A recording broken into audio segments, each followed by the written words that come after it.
Assalamualaikum warahmatullahi wabarakatuh. Salam. Mohon bertanya, Bib, bagaimana ketika dalam proses belajar mengajar seorang santri berbeda pemahaman pada seorang muallimnya? Apakah demikian ini termasuk su'ul adab? Dan bagaimana cara menyikapi hal tersebut? Terima kasih. Berbeda pandangan gimana maksudnya? Berbeda pemahaman dengan seorang muallimnya. Begini, seorang guru atau murid yang dicari itu kebenaran, bukan pembenaran. Kalau sudah ketemu al-haq dari siapapun, mau jadi guru, mau jadi murid, maka harus patuh dengan al-haq. Dan al-haq itu di atas segala-galanya. Al-haq itu di atas segala-galanya. Tapi itu tidak adab dengan guru. Loh, orang itu termasuk adab itu adalah patuh, al-inqiyad wal istislam dengan yang hak. Itu lihat, Sayyidina Umar bagaimana ditegur dengan seorang budak. Ternyata sudah menyatakan yang benang budak ini bukan aku. Itu adalah satu keistimewaan. Bukan berarti marah Sayyidina Umar, kamu tidak ada adab dengan aku. Loh, kelas Sayyidina Umar, orang yang begitu istimewa. Karena itu gitu loh. Jadi ada beberapa hal yang memang sudah menjadi salah kaprah gitu. Kecuali kalau belum paham. Kecuali kalau belum paham, jangan memaksakan pemahaman. Seorang murid jangan sampai mencari kesalahan guru. Kalau belum paham kebenaran guru tadi itu, kamu nggak usah ngikuti dia dulu, tapi kamu teliti. Oh, ternyata guruku ini adalah begini tujuannya. Baru akan paham. Kita kasih contoh. Ada misalnya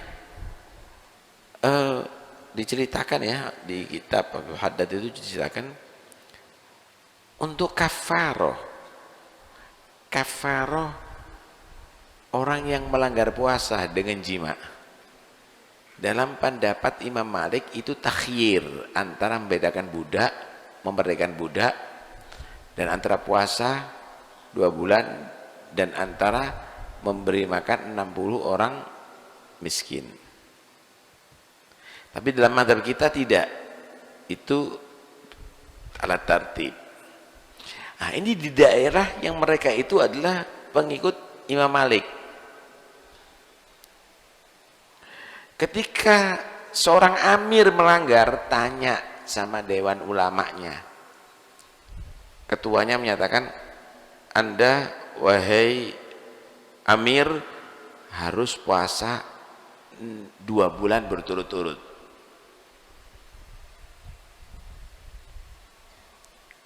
Anda ada yang lainnya? Enggak ada yang lainnya, harus itu. Ketika keluar ditegur sama orang alim lainnya, loh, ini kan madhab kita alat takhir, bukan alat tertib. Anak paham, kata dia. Tapi kalau kamu berfatwa bahwa ini adalah boleh dengan bersedekah kepada 60 orang miskin atau memberikan budak, dia punya budak ratusan, biasa melanggar setiap hari. Tapi kalau kena puasa 2 bulan berturut-turut ini kapok dia. Nggak bisa. Ini kalau dikasih fatwa begini demikian akan jadi istighfaf.